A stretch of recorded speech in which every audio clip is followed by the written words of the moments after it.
a invocar la gracia del Señor Espíritu Santo sobre nosotros, ya 7:29, en el nombre del Padre, del Hijo y del Espíritu Santo. Amén. Amén. Ven, Señor Espíritu Santo, llena los corazones de tus fieles. Y enciende en ellos el fuego de tu amor, Envíanos, Señor, tu Espíritu. y renovará la faz de la tierra. Señor Espíritu Santo, amor del Padre y del Hijo, inspíranos siempre lo que debemos hacer y lo que debemos evitar, lo que debemos decir y lo que debemos callar, lo que debemos pensar, lo que debemos actuar, lo que debemos interpretar, para procurar tu gloria y el bien de nuestras almas. Espíritu Santo. Ilumínanos Y santifícate. Espíritu Santo. Ilumínanos y santifícanos. Santifícate. Espíritu Santo. Ilumínanos y santifícanos. Trono de la sabiduría. Ruega por nosotros. Bendito seas todopoderoso y eterno Señor. Gracias por tu presencia, gracias por la opción que nos has regalado desde el día de nuestro bautismo. Gracias por morar en nosotros. Te suplicamos, Señor Espíritu Santo, revives en nosotros los dones de la ciencia, del entendimiento, de la sabiduría. Concédenos, Señor Dios Todopoderoso, que nuestro entendimiento se abra, que nuestro corazón esté dispuesto, que seamos dóciles a la acción de tu gracia para poder acercarnos a tu palabra, para poder entender, para poder discernir. Bendito y alabado seas todopoderoso y eterno Señor, glorificado por siempre, amado Señor. Oh Señor, envía tu Espíritu, que renueve la faz de la tierra. Oh Señor, envía tu Espíritu, que renueve la faz de la tierra. Gloria al Padre, y al Hijo, y al Espíritu Santo. Como era en el principio, ahora y siempre, Siempre, por los siglos de los siglos. Amén. Bueno, mis queridos, sentémonos entonces y empecemos. Empecemos con las buenas noches para los que no había saludado. Bueno, entonces vamos a leer la introducción, el pie de página mejor, del capítulo 1, versículos del 3 al 14 de la Biblia de América, y luego continuamos leyendo en la Biblia de Jerusalén. Bueno, ya tenemos cosas claras de la carta de San Pablo a los colosenses, que no fue de puño y letra de San Pablo, que muy probablemente fue de Epafras o Epafras, que de todos modos el estilo paulino se trata de conservar, que es una de las que se puede llamar deuteropaulinas, que, bueno, en fin, ya tenemos cosas claras de Colosenses. Y se destaca el himno, que es, digamos, el himno cristológico que aparece en Colosenses, que es lo de más, o sea, lo de resaltar de la carta, también que tiene el estilo literario de una carta como tal, con su saludo, con los temas concretos, con sus despedidas. Eso lo tenemos claro. Bueno, entonces, introducción, pie de página, Biblia de América, capítulo 1, versículos del 3 al 4. Una vez más se mencionan juntas las tres actitudes fundamentales de la vida cristiana. Esto creo que ya lo hemos leído, pero lo volvemos a leer. Fe, amor, esperanza. Vividas con intensidad, ayudarán a superar con alegrías las inevitables pruebas y dificultades que vendrán sobre el creyente. Paralelamente, se destaca el papel de las tres personas divinas protagonistas, cada uno a su modo, de la acción liberadora. Yo creo que no hay que comentar algo, sin embargo, si tienen pregunta, por favor, me la hacen. Entonces, volvemos nuevamente. Vamos, Biblia de Jerusalén, capítulo 1, versículo 9. Capítulo 1, versículo 9. Biblia de Jerusalén, seguimos el contexto, lo leemos. Entonces, por eso, tampoco nosotros hemos dejado de rogar por ustedes desde el día que lo oímos y de pedir que lleguen al pleno conocimiento de su voluntad con total sabiduría y comprensión espiritual. Miremos el pie de página. Mira, por favor. La epístola tiene predilección por este vocabulario, pues en la lucha del cristiano lo que está en juego es el conocimiento. Cole relaciona íntimamente la sabiduría con la acción histórica de Dios en Cristo y concierne a la conducta diaria que ella exige. Colosenses, ¿no? Entonces, miremos esto. Miremos. ¿Recuerdan? Pues igual, todavía no estoy en parroquia, estoy aquí en la casa de mi tía. Entonces, no tengo un tablero, un pizarrón como hablan ustedes, pero bueno. ¿Recuerdan cuál es el trípode que hemos nosotros hablado acerca de nuestra relación con Dios o en el que se basa cualquier relación, cualquier decisión que se tome?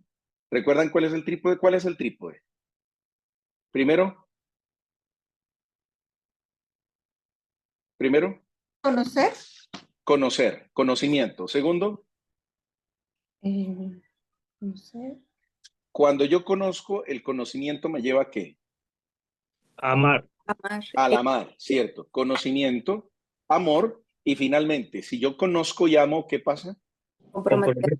Me comprometo. Conocer, amar, comprometerse. Entonces, fíjense lo que dicen los teólogos bíblicos de la Biblia de Jerusalén. La epístola tiene predilección por este vocabulario, pues en la lucha del cristiano lo que está en juego es el conocimiento. O sea, yo no puedo pretender decir que amo a Dios y que tengo una, ¿cómo se diría? Una verdadera relación con Él si yo no lo conozco. De ahí ese dicho que tienen en la Renovación Católica Carismática que me gusta utilizarlo, que católico ignorante, seguro protestante. ¿Por qué, por ejemplo, en una relación de pareja bien llevada, por qué tal vez toman la decisión de separarse? Porque realmente usted nunca conoció a la persona con la que se casó. O sea, ¿cómo así que después de 5, 10, 15 años? Ay, no, es que precisamente usted tiene que conocer. Usted tiene que ir conociendo y en la medida en que conoce, usted ama. Ama a ese, ama a esa que usted conoce, que está conociendo. Usted no se puede quejar después. Por eso precisamente el proceso al matrimonio, yo recuerdo que cuando hacíamos el diplomado en la Javeriana, en la Universidad Javeriana, nos decían, hay tres etapas, hay tres estadios, hay tres momentos de preparación al matrimonio. La preparación remota, que ¿cuándo empieza? ¿Qué dirían ustedes? La preparación remota al matrimonio, ¿cuándo empezará? Cuando son amigos, cuando entablan una amistad. No. Cuando se ¿Quién da empieza más? a cortejar. No. Corandi se ríe, eche Corandi. La guía de la familia. Sí, señora, sí. La preparación remota al matrimonio es mi casa. Es mi casa. Es donde yo conozco el papel de mi papá y de mi mamá. Es cuando yo los veo como esposos. Esa es la preparación remota. ¿Cuál es la preparación próxima? ¿Cuál será la preparación próxima? ¿O cuándo empieza la preparación próxima? ¿Cuándo empieza la preparación remota? Bien, ya o sea, desde ese momento. ¿Cuándo empieza la preparación próxima al matrimonio? Cuando se empieza a fijar en otro niño o niña. Sí, pero es más cuando ya se tienen, voy a decirlo en colombiano, cuando se tienen echado el ojo para compromiso, cuando ya voy a decir, venga, ¿quieres ser mi novio? Cuando yo digo, si este me propone, yo le digo sí. Ahí, esa es la preparación, fíjense, próxima. Por eso se dice que si tú estás en noviado, y eso hay que enseñárselo por favor a sus hijos, a sus hijas, si tú estás en noviado con alguien y no lo proyectas a ese alguien hacia el matrimonio, tú estás en noviado con el esposo o la esposa de alguien más. Y aquí, mis queridos padres de familia, ustedes tienen que tener mucho cuidado con eso, porque yo he escuchado que algunos padres de familia le dicen a los muchachos, eso usted no me ponga a pensar en matrimonio, eso usted todavía está muy joven, eso usted no, eso piensa en otra cosa, eso hay varios novios, eso usted tiene que experimentar, eso no, venga, cuidado, sí, salga, conozca y todo, pero venga, somos exclusivos, somos personas exclusivas, entonces, preparación remota, preparación próxima, ¿y cuál será la preparación inmediata? ¿Cuál será? Ahí sí será el noviazgo. Partidos. El curso prematrimonial, Ajá. el que se llama curso prematrimonial. Fíjense muy bien cómo es el asunto. Yo empiezo a conocer en qué bus, en qué vas, en qué camión me voy a subir. Desde aquí voy empezando a conocer de qué se trata el matrimonio con papá y mamá. Cuando yo escojo la persona que me gusta, tengo que conocer a esa persona. Tengo que darme cuenta cómo es. Yo siempre cuando estaba a cargo de la pastoral juvenil y tenía a cargo, por ejemplo, convivencias o charlas solo con niñas, yo les decía, dese cuenta cómo es el muchacho en el trato con las mujeres de su casa. Porque si el tipo es una tarbán, que ese término me lo entienden mis coterráneos, pero mis hermanos de origen mexicano, no sé, Corandi, si eso me sé que es de Guatemala, me hago entender con ese término a tarbán.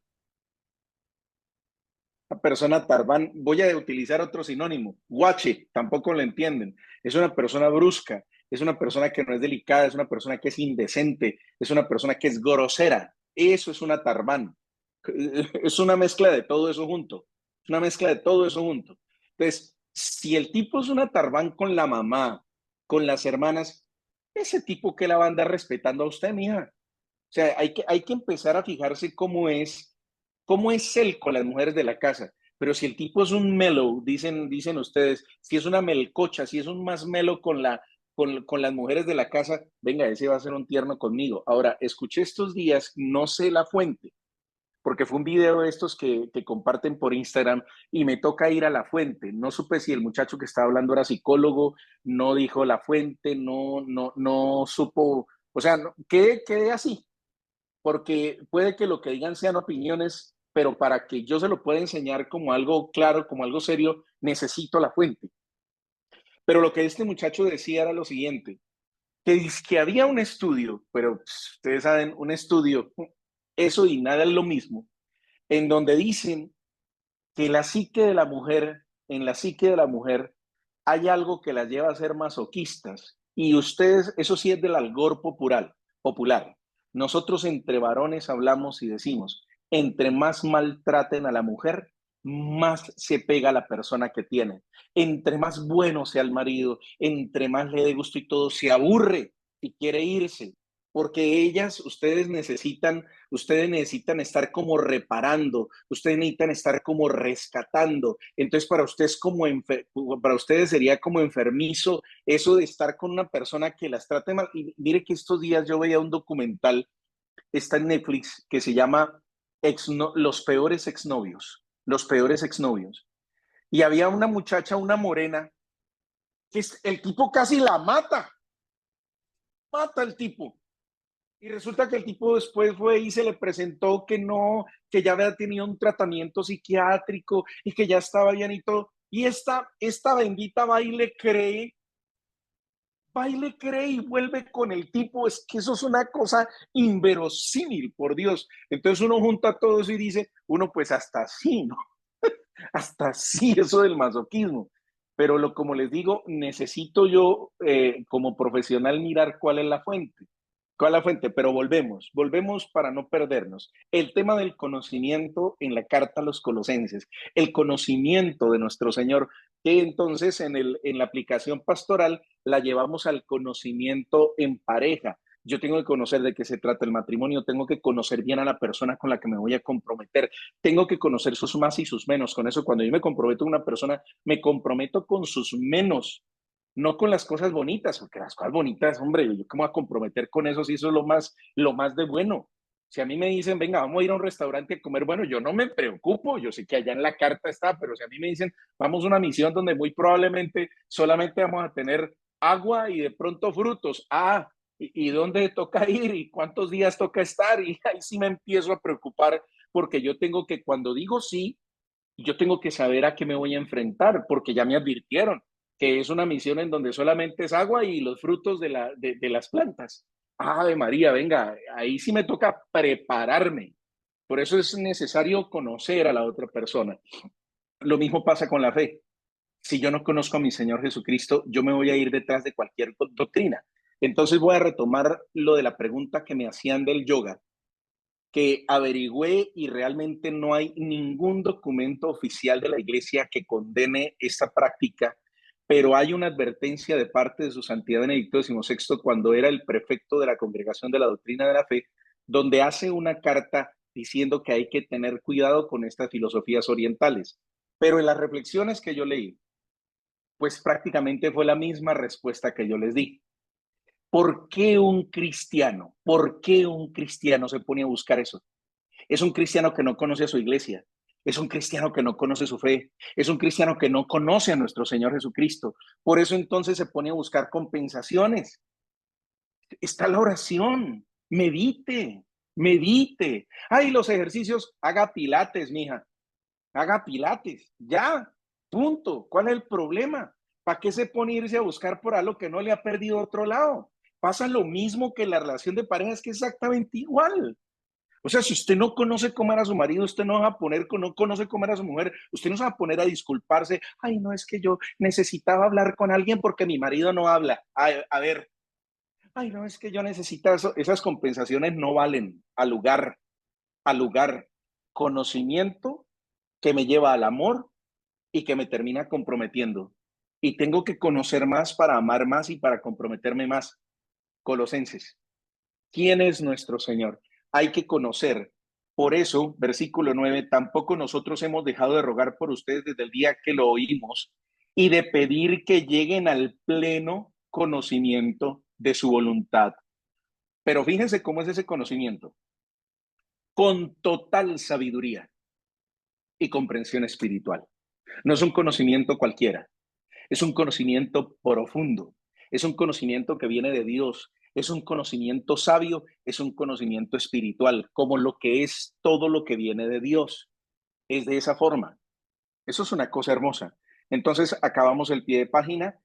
Colosenses relaciona íntimamente la sabiduría con la acción histórica de Dios, porque es que usted sabe que está actuando la voluntad de Dios cuando sus acciones son sabias, son espirituales, con la acción histórica de Dios en Cristo y concierne a la conducta diaria que ella exige.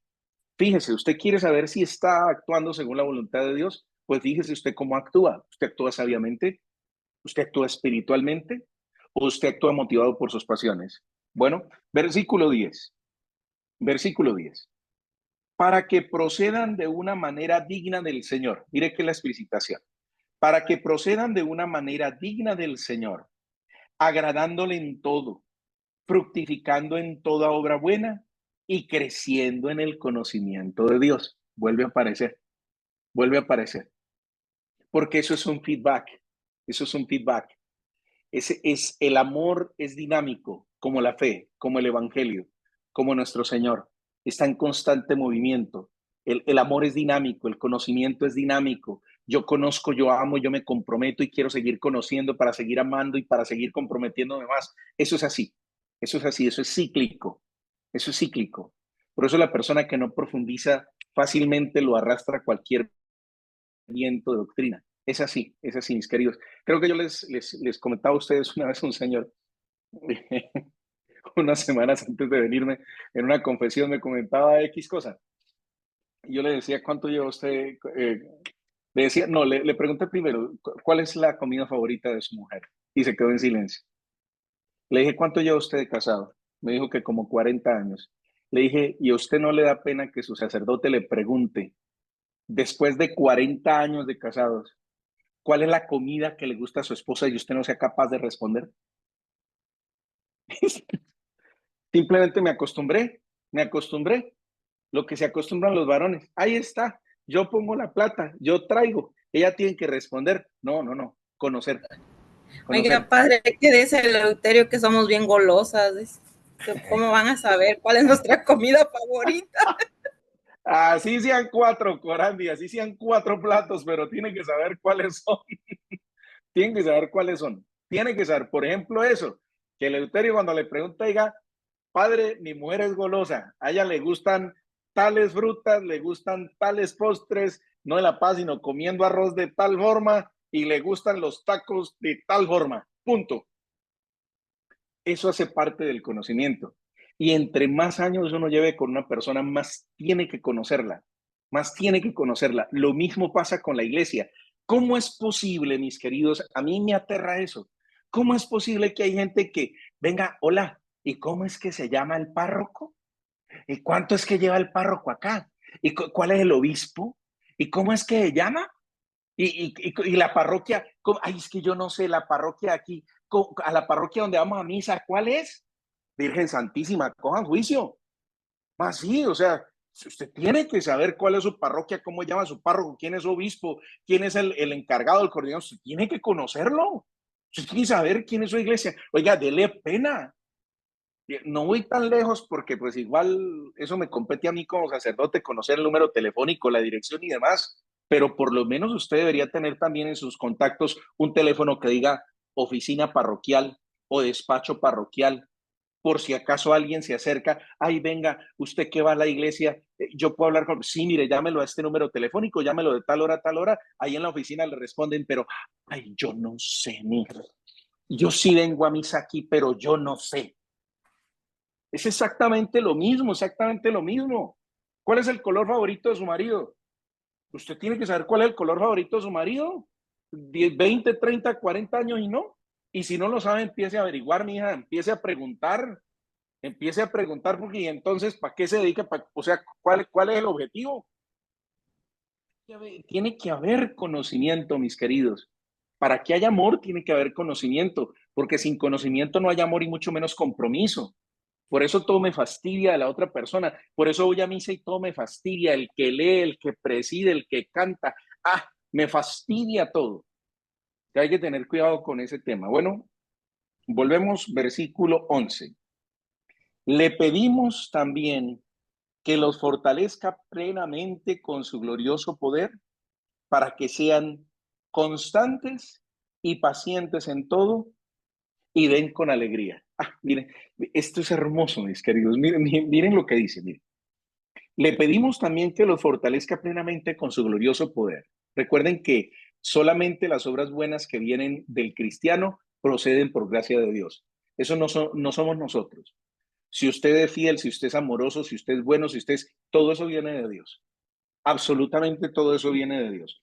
Le pedimos también entonces que los fortalezca con su glorioso poder, mediante su glorioso poder. ¿Pero para qué? ¿Para qué? ¿Para qué el Señor nos fortalece? Para que seamos constantes. Constantes. Sinónimo de constante, que utilizamos mucho. Perseverantes. Para que seamos perseverantes. Y pacientes en todo. Constantes y pacientes en todo. Y eso sí que le sirve a los casados. Constantes y pacientes en todo. Y den con alegría. No sé cuál parte de la palabra dice, hay más alegría en dar que en recibir. Y otra parte de la palabra dice, el Señor bendice al que da con alegría. El Señor ama, creo que es, a quien da con alegría. Oiga, qué bonito es poder dar alegremente. Y qué bonito es cuando le dan a uno alegremente. Se lo digo por experiencia propia, da mucha vergüenza recibir, aunque no se note a veces, pero da vergüenza recibir, da vergüenza, pero le toca a uno aguantarse la pena, porque uno le puede dar una patada a las bendiciones. Una vez una mujer muy querida para mí, me dijo en Estados Unidos, me dijo, ¿cómo te parece que hoy en el trabajo una señora me dio $20? Y yo le dije que no, que pues igual yo ganaba mejor que ella, que pues sí, no, que no, que no. Le dije, no vuelvas a hacer eso, no vuelvas a hacer eso. Recíbelo, recíbelo con alegría.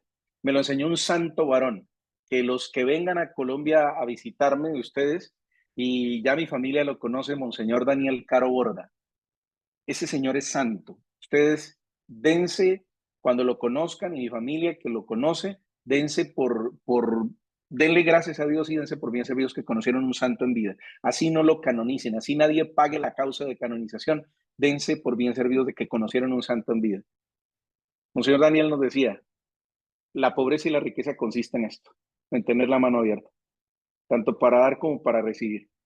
Porque es orgullo rechazar algo, es orgullo. Es orgullo sentirse mejor o más que alguien, eso es orgullo. Eso es falsa humildad, eso es orgullo. Hay que recibir. Entonces, recibe, que si no, que te sobra, bendito y alabado sea el Señor, gracias. Entonces, dáselo a otro. Pero no le vas a decir a la persona, esto es para dárselo a otro porque a mí me sobra. No, no, no, no, no, no, no. Recíbanlo con alegría. Dar con alegría, recibir con alegría. Porque es que no hay cosa que más de vergüenza que recibir. Pero hay que tener cuidado con dar soberbiamente. Hay que dar también con humildad. Recuerden, Riqueza y pobreza se miden con la mano extendida, tanto para dar como para recibir. Que eso nos quede claro, mis queridos. Vamos entonces, versículo 12. Retomo desde el 11 para completar el 12. Bueno, le pedimos también que los fortalezca plenamente con su glorioso poder, para que sean constantes y pacientes en todo y den con alegría. Gracias al Padre, que los hizo capaces de participar en la luminosa herencia de los santos. Qué cosa tan hermosa. Eso simplemente ratifica lo que les estaba diciendo. Todo lo que nosotros damos, todo lo que podemos hacer, es única y exclusivamente gracias a nuestro Dios. ¿Listo? Pie de página, Lila, por favor. Variación nos ha hecho capaces de. La herencia es la salvación reservada en otro tiempo a Israel y a la que también ahora son llamados los gentiles. Ver Efesios. Los santos son los cristianos llamados desde ahora a vivir en la luz de la salvación, o los ángeles que viven con Dios en la luz escatológica. Entonces, mis queridos, eso ya lo hemos tenido claro. Una forma de llamar a los cristianos antes era los santos. Tenemos claro que todo lo que viene de Dios, todo lo bueno que hay en nosotros viene única y exclusivamente de parte de Dios. Ahora, miren lo que significa que nuestra fe sea cristocéntrica. Todo en esta vida, yo lo hablaba ahora con un amigo estos días. Hablábamos de su señora madre, una mujer que ha tenido todo, pero ahora a sus años se empieza a quejar de que no valió de nada el trabajo, que no valió de nada para que otros disfrutaran, y estamos hablando de otros sus hijos. Y es una mujer que yo quiero mucho, es una de nuestras últimas matriarcas. A nosotros, gracias a Dios, nos enseñaron a respetar los papás de nuestros amigos. Yo aprovechaba ese momento para decirle a este hombre, decirle, hay una cosa que hace que todo tenga sentido. Una cosa no, una persona, Cristo el Señor. Cristo el Señor es el que le da sentido a todo. Es a través de Cristo que nosotros nos salvamos. Fuera de Él no hay salvación. Él fue el que nos reconcilió con Dios. Nosotros estábamos destinados a la condenación. Oiga, lo voy a decir más despacio. Nosotros estábamos destinados a la condenación. Nada nos podía salvar. Nada podía pagar la deuda que nosotros teníamos con Dios Todopoderoso. El ser humano decidió volverse enemigo de Dios al querer creer, y eso es en la vida práctica. Cuando tú quieres ser igual a alguien, te vuelves su rival y a veces su enemigo. Por eso, mis queridos, no se habla de que los esposos son iguales, se habla de que son una sola carne. Que son una sola carne. Porque si no van a empezar a jalar, pero es que no sé qué, pero es que una cosa, pero es que esto, y sobre todo qué cosa si divide los bienes materiales. Entonces, mis queridos, ¿y qué era lo que pasaba con esta santa mujer? Que precisamente nunca en su vida se ha esmerado por tener una relación personal con nuestro Señor Jesucristo. Y su hijo va para allá, aunque medianamente es buena gente. Pero absolutamente a nosotros nada nos da la salvación si no es nuestro Señor Jesucristo. Por eso las palabras de San Pablo en Romanos, nosotros la leímos. Dios me libre si no es de gloriarme en la cruz de nuestro Señor Jesucristo. Porque es mediante la cruz del Señor mediante su pasión, muerte y resurrección, que se pagó la deuda y que nosotros pudimos acceder de nuevo al reino de los cielos. Por eso es esto, mis queridos. Gracias al Padre que nos hizo capaces de participar en la luminosa herencia de los santos. ¿Y por qué el Padre nos ha hecho capaces de participar en esa luminosa herencia de los santos? Porque nos regaló a su Hijo. Porque le respetó a Él la voluntad de entregarse por nosotros, de pagar la herencia, de pagar la deuda que nosotros teníamos, de volvernos herederos, de restaurar la herencia que nosotros perdimos. Por eso, mis queridos, si no es con el Señor Jesucristo, nada, absolutamente nada, mis queridos. Y ya hemos hablado, aquí en Colosenses hablamos de lo que significa la iglesia cuerpo de Cristo, de lo que significa la presencia biológica del Señor para poder relacionarse con estas realidades espaciotemporales, que fue la última clase que tuvimos hace 8 días en Kansas City, en la parroquia de Nuestra Señora de la Unidad. Es eso, mis queridos, es un misterio hermosísimo, pero todo con Cristo, el Señor Todopoderoso, nada sin Él, absolutamente nada sin Él. Por eso necesitamos de la iglesia, porque es la única que nos permite esa relación personal, corpórea, biológica con nuestro Señor Jesucristo. De lo contrario, esto carece de sentido, mis queridos. De lo contrario, podemos tener cosas, dinero, familias, conocer el mundo, pero eso, San Pablo, volvemos nuevamente a San Pablo, todo lo estimo basura, si no es por el conocimiento de nuestro Señor Jesucristo. Por eso las temáticas de esta carta, que son temáticas paulinas, puede que no se utilice el lenguaje, pero son temáticas paulinas. Bueno, eso como que quedó claro hasta ahí, ¿o hay alguna pregunta? ¿Todo claro como el agua turbia? Bueno, sí. Sigamos al versículo 13. Versículo 13, mis queridos. Dice, Él nos libró del poder de las tinieblas. Fíjense que lo que estábamos diciendo.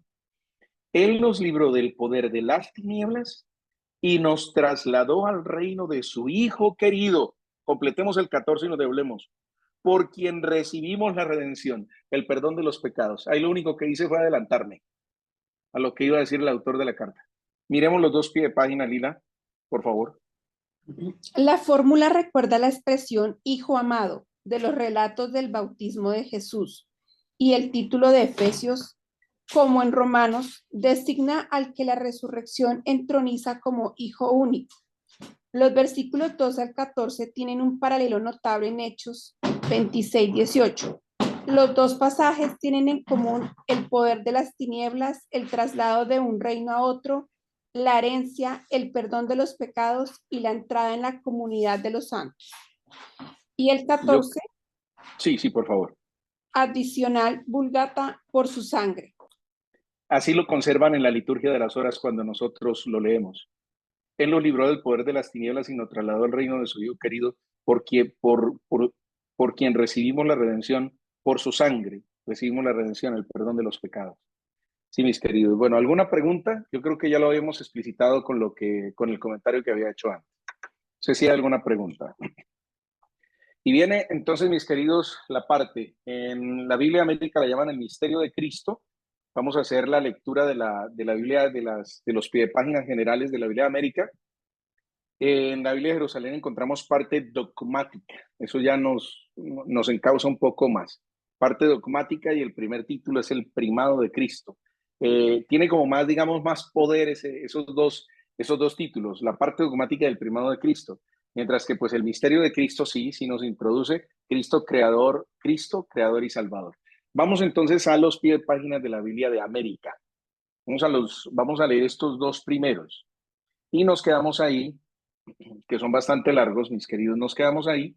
Vamos a comentarlos también para empezar después el versículo, en los pie de página, a partir del capítulo 1, versículo 24, estoy ubicándolo. Ya, listo. Ok.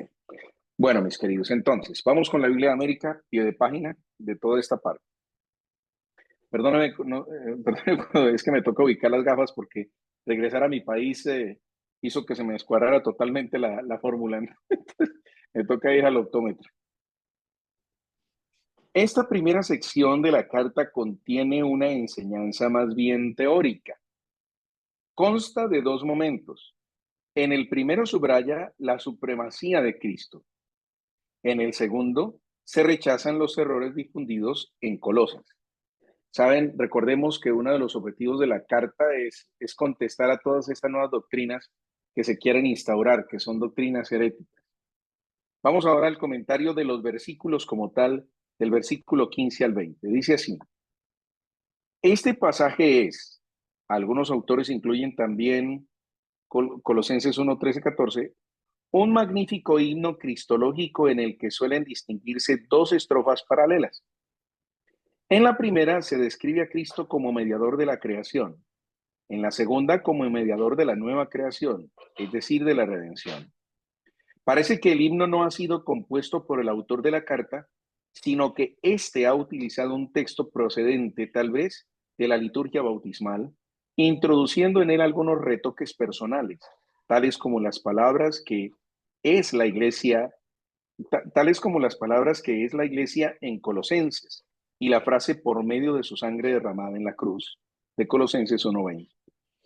La intención fundamental del himno, yo creo que ahí sí, si ustedes gustan hacer una lineacita debajo de esa frase, esos son, digamos, palabras claves en donde uno ya sabe entonces, venga, de acuerdo a los exégetas, a los teólogos de la Biblia de América, ¿cuál es el objetivo del himno? Entonces, la intención fundamental del himno es la de presentar la figura de Cristo en cuanto creador y redentor.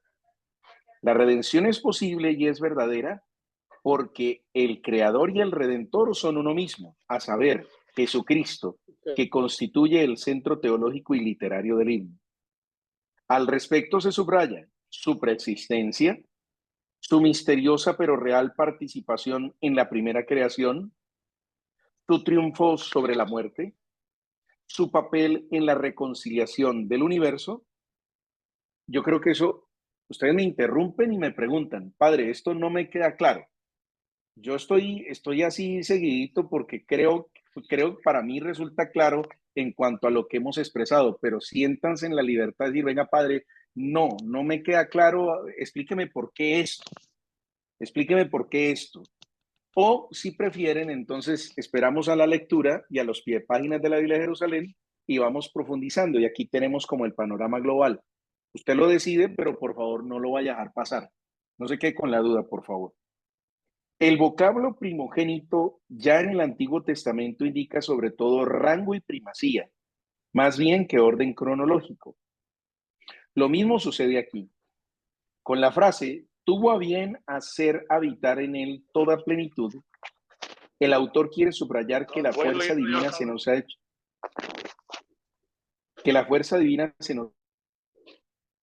ha hecho, accesible en Cristo.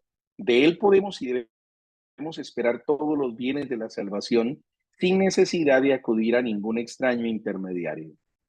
Es sorprendente la estrecha relación que se observa entre la doctrina de este himno cristológico de Colosenses y el prólogo del cuarto evangelio. Los términos palabra e imagen son casi intercambiables y ambos tienen un valor semejante al término sabiduría en el Antiguo Testamento. Bueno, mis queridos, les doy el beneficio de la duda. Vamos a empezar a leer entonces el cuerpo de la carta de los Colosenses en el versículo 15, Biblia de Jerusalén. Bueno, para que de pronto nos quede un poco más claro. Leamos primero esa nota a pie de página del 15a, por favor. Pablo cita aquí un primitivo himno cristiano, compuesto de 2 estrofas, versículos 15, 16 y 18, que se celebraba el papel de Cristo en la primera y en la nueva creación. Perdón. En los versículos 16, 20 desarrolla el significado de todas las cosas, por reacción contra la preeminencia que los colosenses daban a los ángeles. Entonces, dice así, estamos hablando de nuestro Señor Jesucristo. Arranca desde el versículo 13. Vamos a ir versículo 13, 14, 15. Él nos libró del poder de las tinieblas y nos trasladó al reino de su Hijo querido, por quien recibimos la redención, el perdón de los pecados. Él es imagen de Dios invisible, primogénito de toda la creación, porque en él fueron creadas todas las cosas, en los cielos y en la tierra, las visibles y las invisibles. Leamos los otros 2 pies de página, por favor. B. Imagen de Dios, como el ser humano creado por Dios, pero también como la sabiduría. Platón identifica esta imagen con el mundo, Filón con el Logos, Pablo con Jesús. Leamos el otro pie de página, ya voy a las preguntas que tengan. C. Este término implica en Israel preeminencia y consagración. Expresa también la función privilegiada de la sabiduría en la creación. Listo. Preguntas. ¿Tienen preguntas? Lean, tómense su tiempo. ¿En dónde está la pregunta? ¿Es claro para cada uno de ustedes? Recuerden, no hay preguntas bobas, hay bobos que no preguntan. Toda pregunta es válida. Lila, ¿qué pregunta tienes?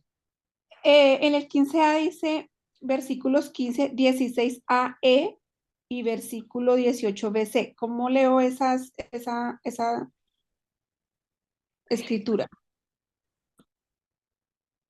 En el A dice versículos 15a, capítulo 15, ¿qué? Versículos 15, 16a y E. ¿Cuánto estuvo de A, B. 90. estuvo en los 90?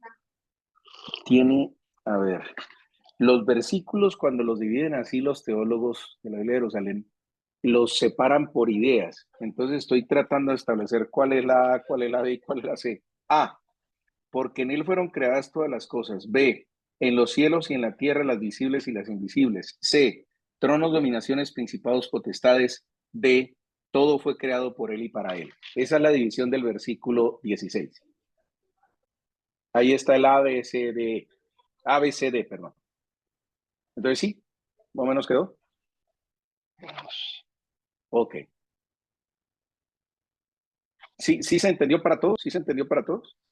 En el pie de página, el versículo que dice 1.15b, mentiras, que dice 1.15a, dice, Pablo cita aquí un primitivo himno cristiano, que es el que va de 3.16, compuesto de dos estrofas, que va versículos 15, 16, a, e, y versículos 18, b, c, 19 y 20a. Es un poco complicado ahí con los A, B, C, pero ese A, B, C minúscula es la división del versículo. Es la división del versículo. Entonces el versículo se divide por las ideas que tenga. Cuando el versículo es pequeño, es simplemente un versículo. Pero cuando el versículo es grande, sí tiene su A, B, C, D o A, D, ¿sí? En este caso, este versículo 16 tiene A, B, C, D. La parte A es porque en él fueron creadas todas las cosas. La parte B, en los cielos y en la tierra, las visibles y las invisibles. La parte C, tronos, dominaciones, principados, potestades. La parte D, todo fue creado por él y para él. Esas son las partes las que se divide ese versículo 16. Bueno, ¿qué otra pregunta? Mayo, creo que tú tenías pregunta.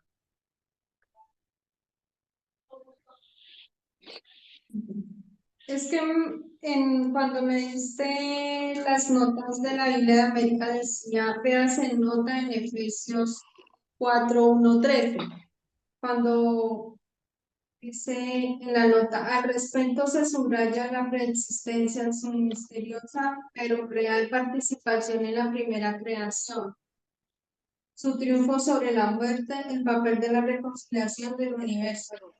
Y entonces ahí es donde dice, véase la nota 4:1-13. Entonces, mi inquietud es, están hablando como tal de la Santísima Trinidad, que son los tres dioses y una sola persona, ¿cierto? Como esa reafirmación.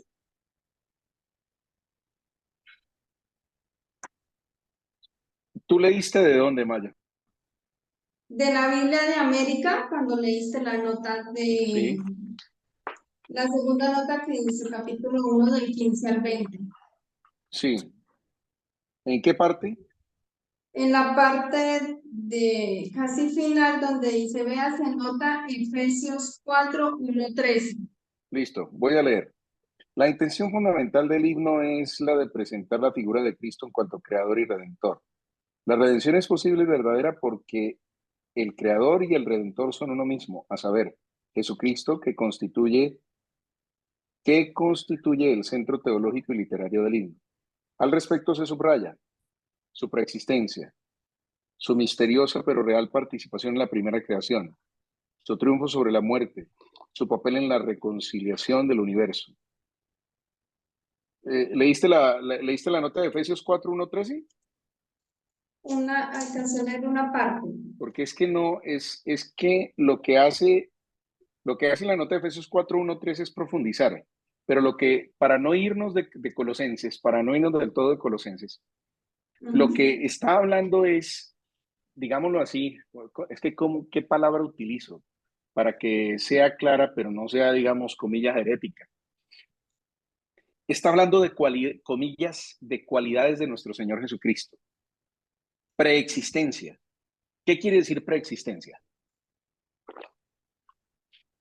Díganmelo con el credo niceno-constantinopolitano. Que fue creado, encarnado por el Vean esta Espíritu. hereje. Toca echarle candela. Ah, ¿no? Díganlo bien. ¿Fue qué? Fue encarnado por el Espíritu. Engendrado. Engendrada. Engendrado. No Creado. creado. Hay una preexistencia. Preexistencia. Engendrado. No creado. Su misteriosa pero real participación en la primera creación. Todo se hizo, vamos al inicio, por eso decía que era muy, los teólogos bíblicos de la Biblia decían, es que los temas con la introducción, con el prólogo del Evangelio de San Juan, en el principio existía la palabra, y la palabra estaba junto a Dios, y la palabra era Dios. Todo se hizo mediante ella, y sin ella no se hizo nada de cuanto existe. Y si vamos al Génesis, al capítulo 1, versículo 3, dice, y dijo Dios. A ver, para decir usted qué tiene que utilizar. Palabras. Palabras. Por eso dice muy sabiamente, aquí dicen los teólogos bíblicos de la Biblia de América, dice, tu misteriosa pero real participación en la creación. Entonces tenemos una preexistencia. Él está antes de todo, absolutamente antes de todo. Y Él está creando con el Padre. Recuerden, ¿quién es nuestro Dios? Padre, Hijo y Espíritu Santo. Tres personas distintas, un solo Dios verdadero. Padre creador, Hijo redentor, Espíritu Santo santificador. Cuando el Padre crea, el Hijo y el Espíritu crean con Él. Cuando el Hijo redime, el Padre y el Espíritu redimen con Él. Cuando el Espíritu santifica, el Padre y el Hijo santifican con Él. ¿Sí, más o menos? Más o menos sí o más o menos no. O quedamos... Yo sé que es un poco... Más o menos. Claro, es claro, y creo que esto queda grabado, ¿no? No está quedando grabado. Porque pues igual, eso yo se lo he repetido a ustedes, se lo repetí en Topica, no, en Kansas City no alcancé a repetirlo, pero siempre que tengo una formación, siempre se lo he repetido. ¿Cómo se llama o quién es nuestro Dios? Padre, Hijo y Espíritu Santo. Espíritu Santo. Tres personas distintas, un solo Dios verdadero. Padre creador, Hijo redentor, Espíritu Santo santificador.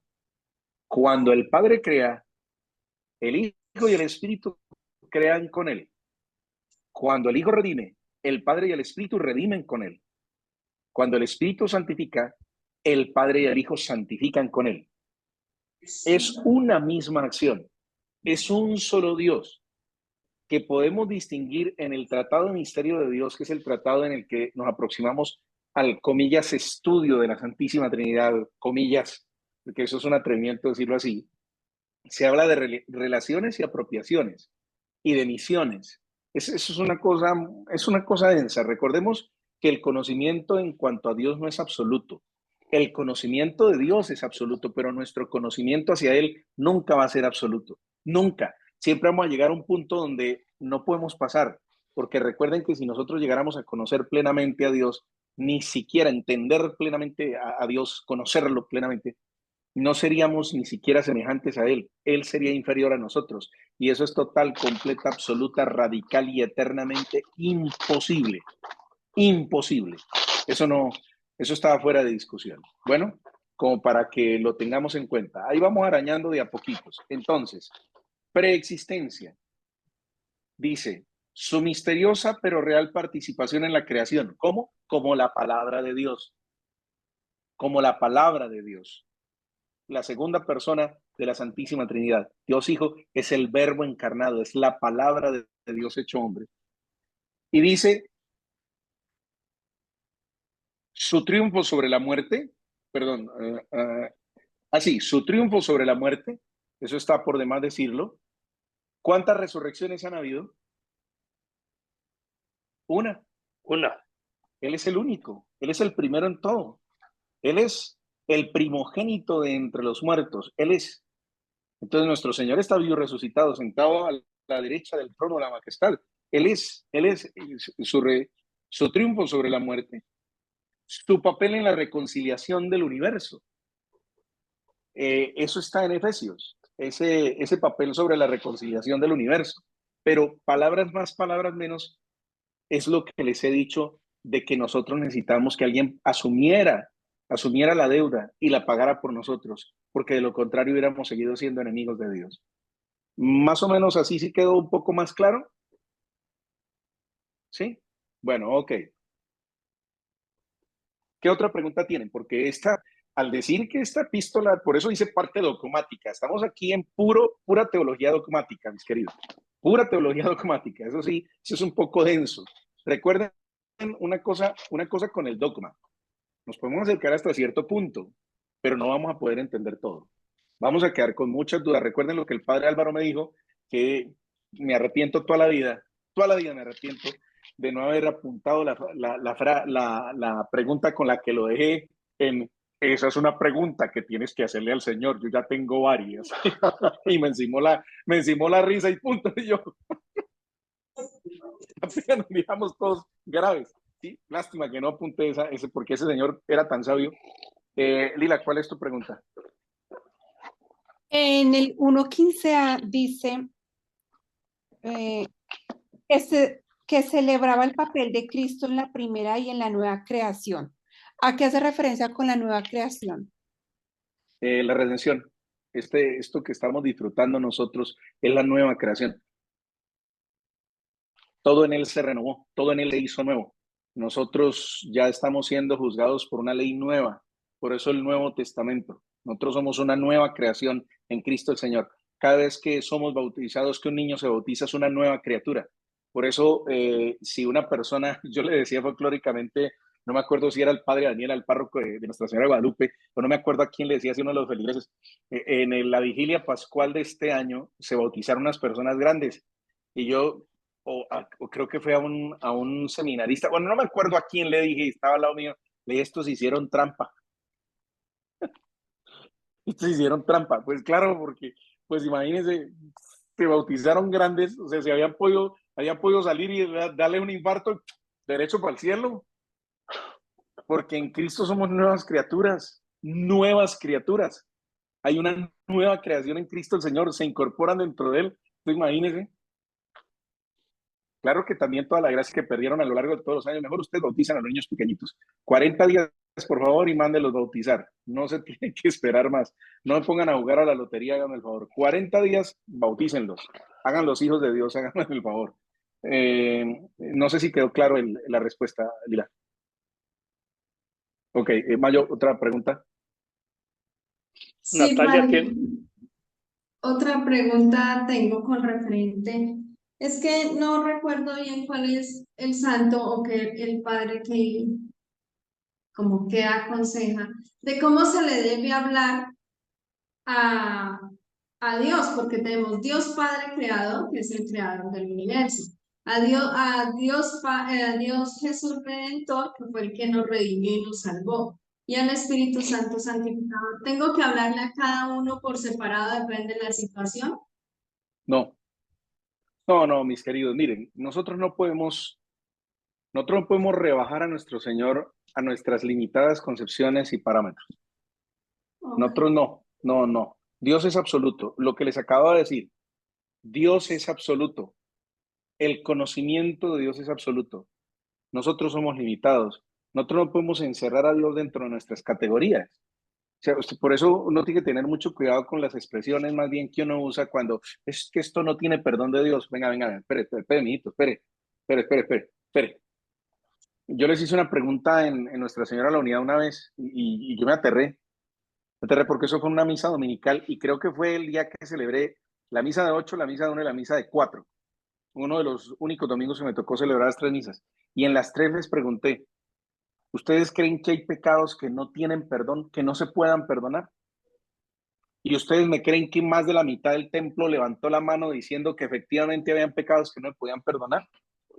Hágame el bendito favor. ¿Quién dijo eso? ¿Quién dijo eso? Todos absolutamente todos los pecados.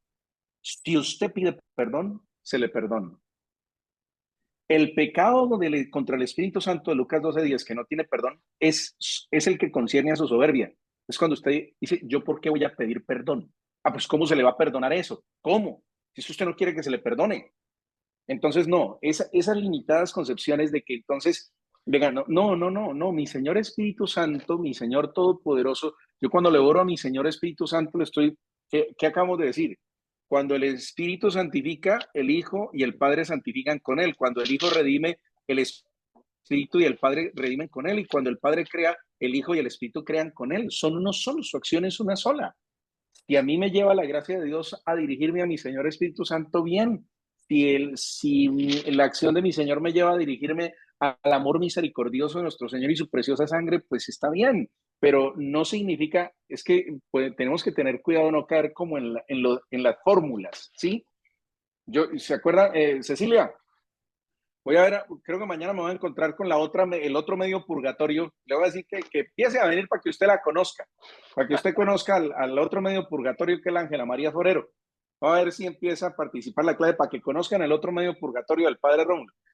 Esta China me empieza siempre, a veces le digo China, pero esta vieja ya tiene una hija que es médico.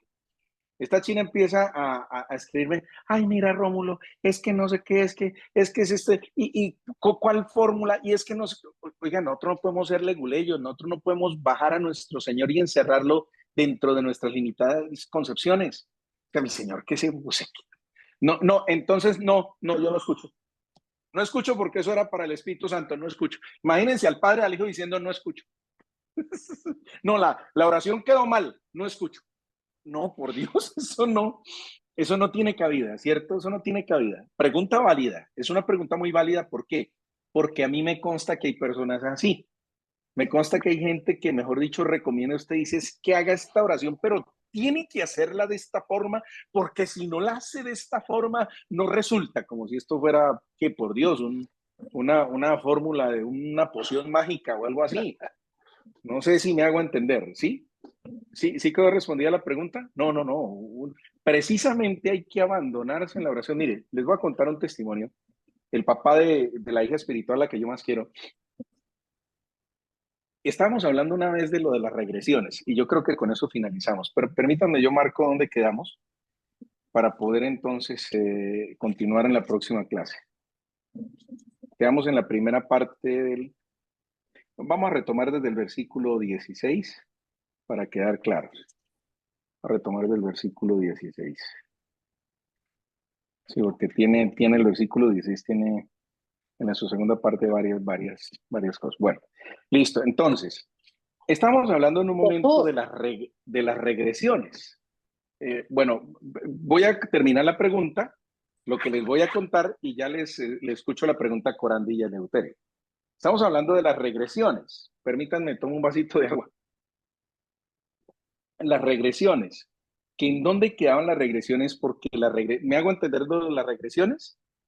Que hipnotizan a la persona y que entonces dicen que yo me estoy viendo y entonces que son vidas pasadas y que una cosa y que la otra. Y entonces yo le escuché a un vidente, a Marino Restrepo, una cosa muy interesante cuando habló y fue revelador para mí. Dijo, es que no son vidas pasadas, es que si se pide a nuestro Señor que le muestre a uno algo que está mal, Él le va a mostrar el momento exacto donde eso se quebrantó. Esos son sus antepasados porque uno carga con una memoria espiritual como carga con una memoria biológica en el cuerpo. Es normal. Usted va a una cita médica y ¿qué es lo primero que le preguntan? Antecedentes. Si en su familia han habido problemas cardíacos, si se le corre el champú a alguno de su casa, todos esos problemas porque hay antecedentes, así como el cuerpo carga una memoria biológica, nosotros también cargamos una memoria espiritual. Entonces, en las regresiones, de alguna forma nuestro Señor permite, si estamos buscando una solución, ¿cómo va a ser nuestro Señor? ¿Quién nos imaginamos que nuestro Dios para decir que es mezquino y que si no es por esta vía, entonces Él no nos puede mostrar una solución? Que el ser humano empieza a creer que son otras cosas como de costumbre, el ser humano se va por otro lado, pues eso sí es problema nuestro, pero bueno. Entonces yo le estaba hablando de estos temas, estamos hablando de estos temas, y llega y me dice, recuerden, evitamos perder lo que estamos hablando. ¿Qué es lo que estamos hablando? Cuando yo me abandono en la oración. Me abandono en la oración, empiezo a hablar a mi Señor desde mi corazón. Y el Señor me va llevando, Él me lleva. Y entonces pasó que este hombre me dijo, padre, a mí mi Dios me regaló una cosa de esas. A mí mi Dios me regaló una cosa de esas. Y sí, ténganlo por seguro, yo lo conocí a él detrás de una máquina de coser, siendo sastre. Pobre, pobre, lo conocí, pobre, muy pobre, sin cosas materiales. Sin cosas materiales. Tal vez era muy rico, pero no lo sabía. Pero digamos, no tenía cosas materiales. Y él dice que estaba orando, que le pidió tan profundamente a nuestro Señor que le mostrara por qué él trabajaba como un burro, pero literalmente como un burro, me consta, como un burro, y que no se le veían las cosas. Y él dice que él se fue, que él se fue, y que mi Señor lo llevó en el pasado y le mostró una aldea indígena, y que el Señor le hizo mostrar, o sea, le mostró e hizo sentir que ese fue su primer antepasado, y le mostró una aldea indígena y le mostró la choza más pobre de la aldea y le mostró al indito más pobre de la aldea entrando ahí y él sintió, aquí es el punto, este es un antepasado mío, este fue mi primer antepasado que tiene eso ahí y él se lo entregó al Señor, santo remedio, empezó. El problema es cuando se nos olvida, pero aquí no puedo decir nada porque mi familia conoce quién es, solo remato con esto, el problema es cuando se nos olvida quién es el que nos ha dado todo. Lo que es bendición se convierte en maldición cuando se nos olvida quién es el que lo ha dado. Pero fíjense, me abandono en oración, mi Señor me lleva lo que yo necesito. Volvemos otra vez con el bendito tema del yoga. ¿Para qué yo me pongo a hacer esas vainas? Y no creo, no conozco que el Dios que yo tengo y a quien sirvo es todopoderoso. ¿Para qué me pongo a buscarme lo que no me ha perdido? Corandi, ¿quedó clara la respuesta, Mario? Listo, Corandi, Eleuterio, su pregunta y finalizamos con esa pregunta. Padre, no es una pregunta o qué es algo sobre lo que usted dijo, sobre la oración. Se recuerda que nos dijo que para cuando hacemos una oración lo debemos de hacer bien, lo que queremos, como lo queremos y todo. Y estos días he estado meditando sobre lo que sobre usted dijo, porque cuando Eleuterio cayó al hospital, yo creo desde mi desconsuelo que traía, pues yo nada más le decía que lo levantara de la cama, porque pues él prácticamente quedó como vegetal, no se movía nada. Y recuerdo que nada más le decía pues a la intercesora, a la Virgen María, le decía que lo levantara de la cama. Y ahora él me hace la burla y dice, ¿por qué no le pediste que caminara y que trabajara?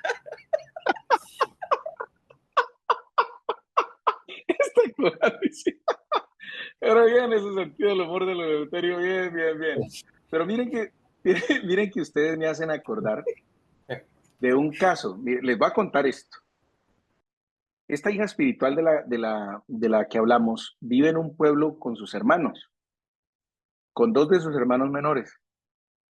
Y resulta que le pagan a una señora para que les ayude a hacer el aseo una vez cada 15 días. Y la señora cuida a su hermano enfermo.